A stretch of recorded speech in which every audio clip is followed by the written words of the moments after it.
This wasn't the Morgan I knew. I wanted to scream, but I forced myself to stay silent, my eyes locked on the security camera footage playing on my laptop screen. There she was, my business partner, my best friend of 8 years, typing away on my computer at 3 a.m. My computer. My passwords. My company.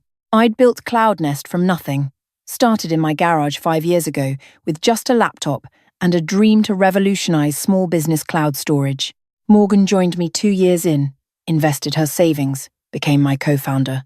We'd celebrated every milestone together, cried through every setback together. She was supposed to be the sister I never had. But the woman on this footage? I didn't know her at all. Let me back up.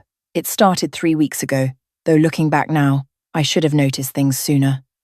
James, my husband, had been telling me for months that I looked exhausted. I blamed it on the stress of our Series A funding round. We were so close to securing $12 million from a venture capital firm, the biggest deal of my life. I'd been working 16-hour days, barely sleeping. Except I was sleeping. That was the weird part.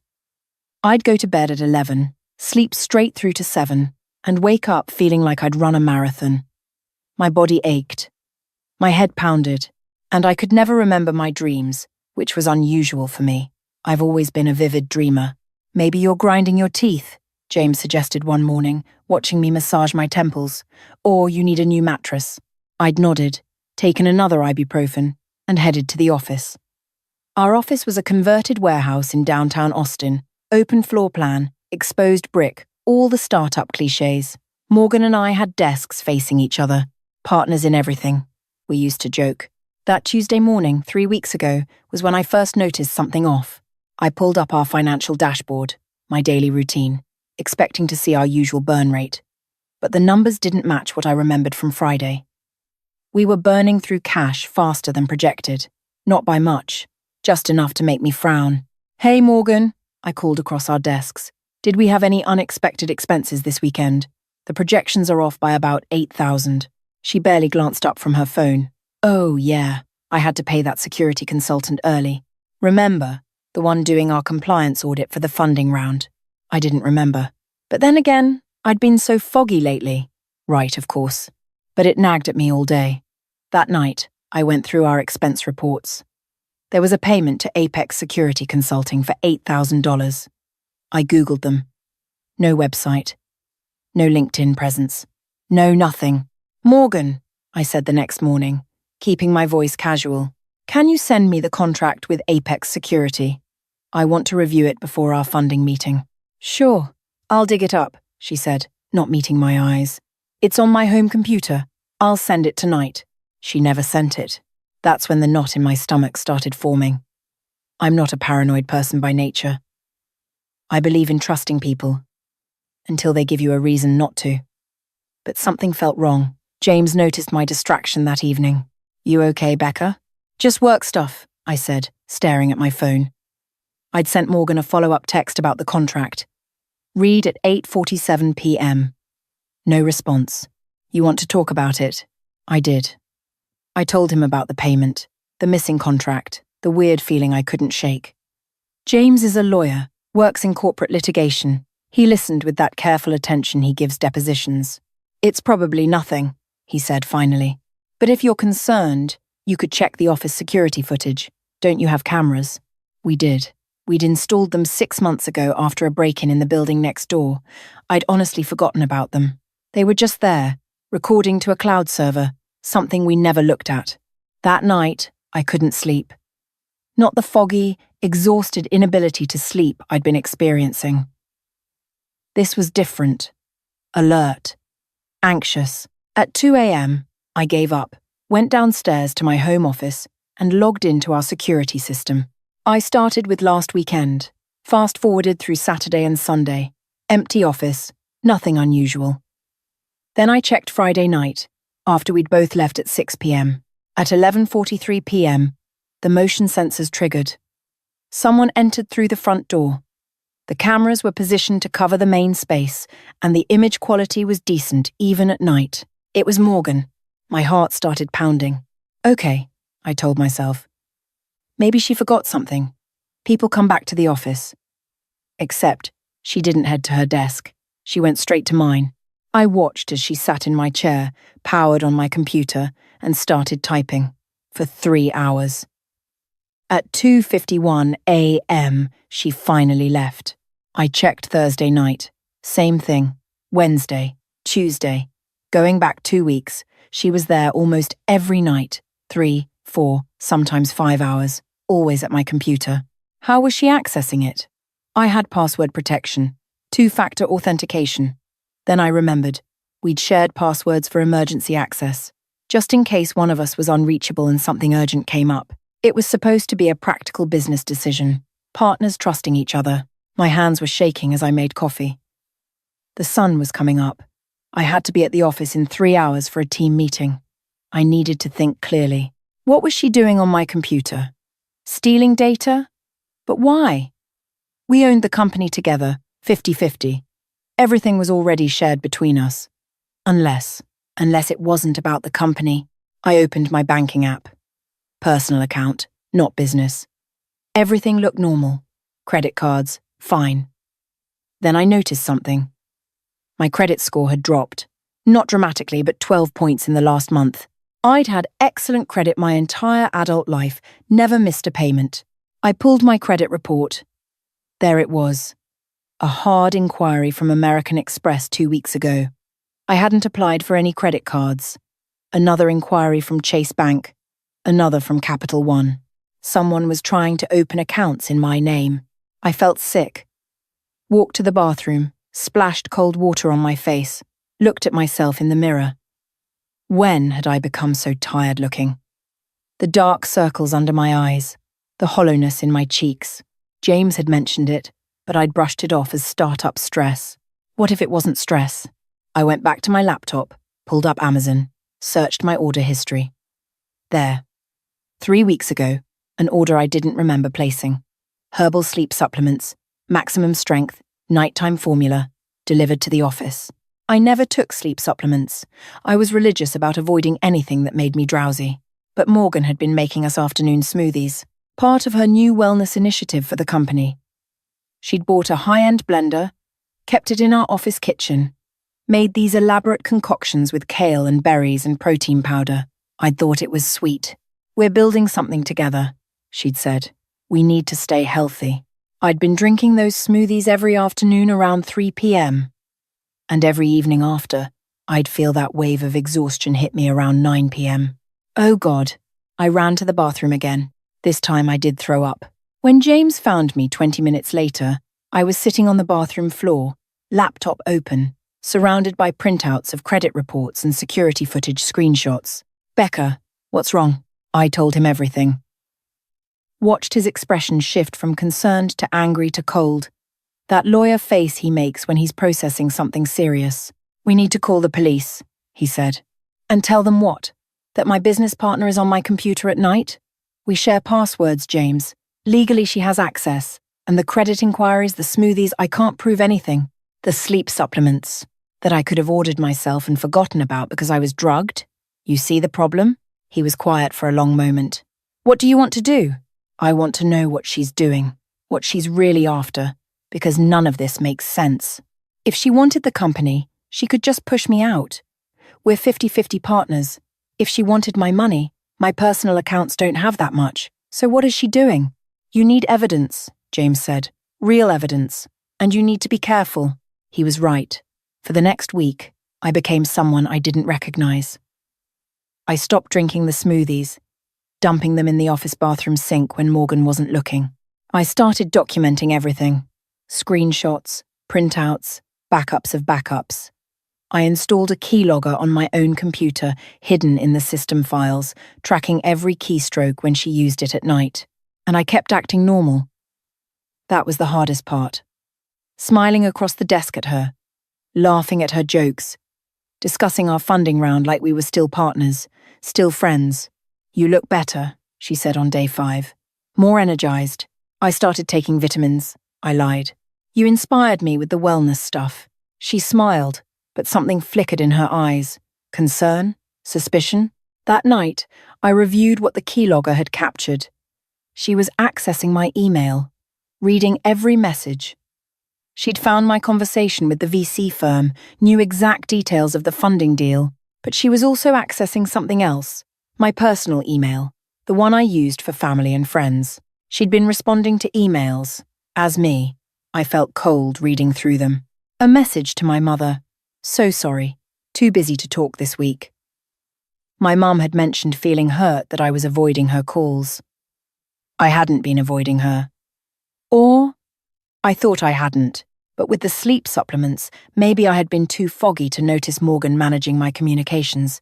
An email to my college roommate Sarah, cancelling our planned visit. Work is crazy, let's reschedule for next month. Sarah had seemed understanding, but now I wondered how many times Morgan had rescheduled my life. But the worst was an email to my attorney, the attorney who'd drafted our business partnership agreement. Morgan had sent him a message, from my account, asking about the process for amicably dissolving a partnership due to one partner's desire to pursue other opportunities.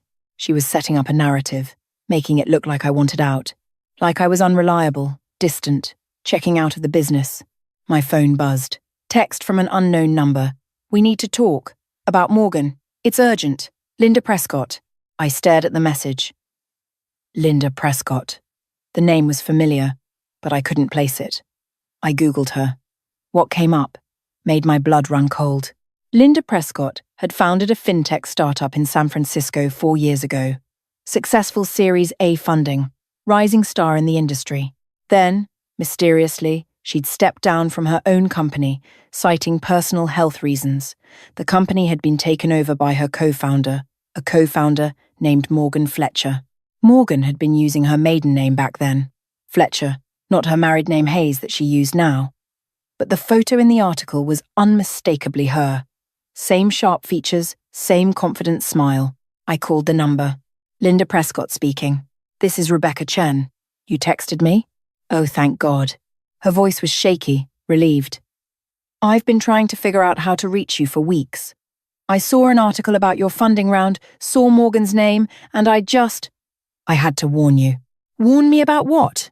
About what she did to me, what she's probably doing to you right now. We talked for 2 hours. Linda's story was eerily similar to mine. The smoothies, though Linda said Morgan had used protein shakes in her case. The exhaustion, the brain fog, the slow isolation from friends and family.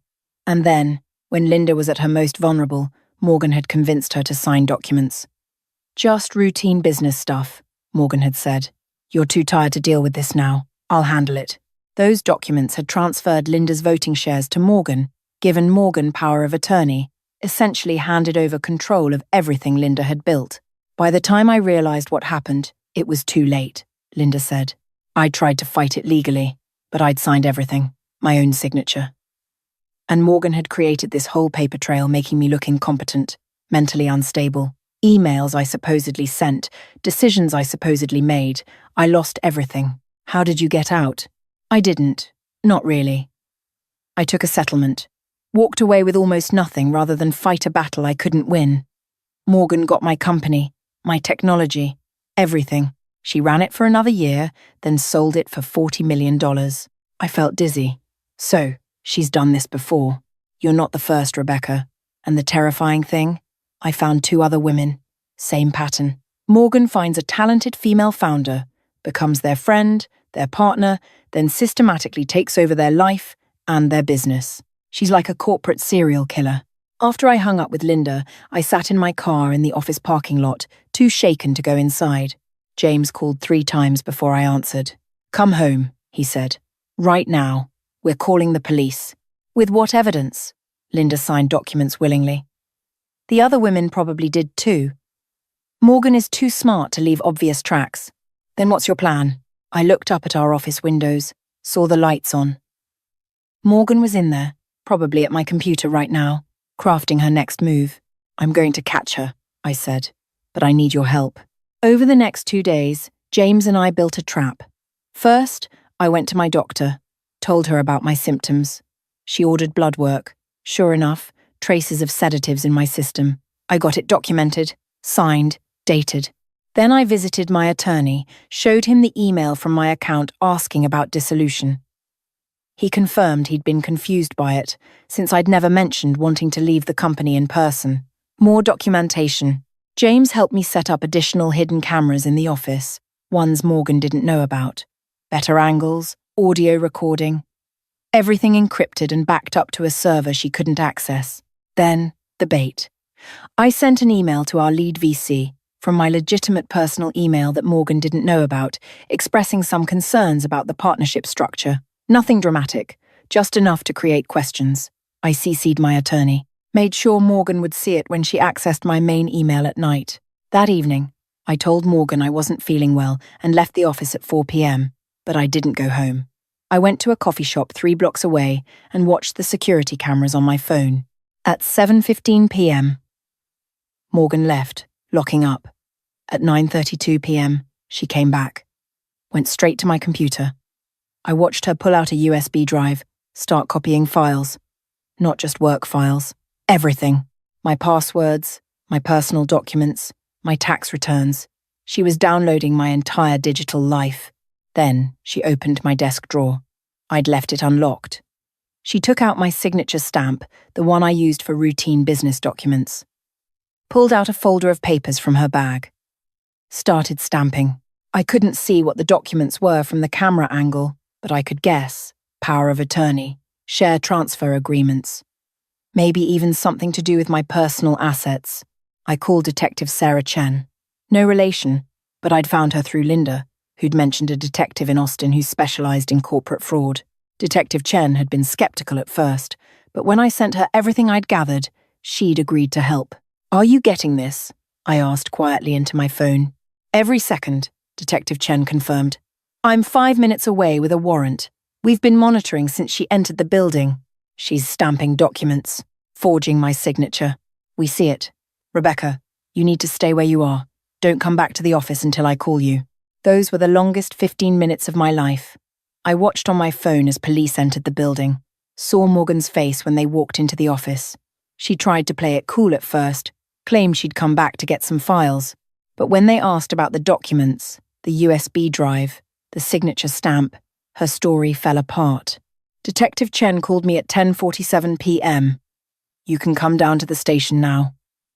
We need your statement." At the police station, I learned the full scope of what Morgan had been planning. The documents she was stamping, transfer of my shares in CloudNest to her, effective immediately due to my diminished capacity, a power of attorney giving her control of my personal finances, and a document declaring me mentally unfit to make business decisions, supposedly signed by a psychiatrist I'd never met. "She was going to have you institutionalized," Detective Chen explained. "Once she had power of attorney and medical documentation, she could have you committed for psychiatric evaluation. By the time you got out, if you got out, she'd have liquidated everything." "But why?" I asked. "Why go through all this? She could have just tried to buy me out." "Because she's done this before," another detective said, pulling up files. 3 times that we can confirm. She targets successful female founders, befriends them, then systematically destroys them and takes their companies. Linda Prescott was willing to testify once she heard we had Morgan in custody. So were 2 others. Morgan was charged with fraud, forgery, identity theft, attempted theft, and a dozen other counts. Her bail was set at $2 million. She couldn't make it. But the story wasn't over. 2 days later, sitting in my attorney's office, I learned something that made me feel sick all over again. "Morgan Hayes isn't her real name," my attorney said, sliding a file across the desk. "She's been using aliases. Her real name is Morgan Christine Fletcher Hayes Patterson. She's been married 3 times, changed her name each time to cover her tracks." Inside the file were newspaper clippings. 7 years ago, a woman named Christine Patterson had been investigated for elder fraud, accused of scamming her own grandmother out of a fortune before the case was dismissed on a technicality. 5 years before that, a Morgan Fletcher had been sued by a business partner who claimed Morgan had drugged her and stolen her client list. "She's been doing this for over a decade," my attorney said.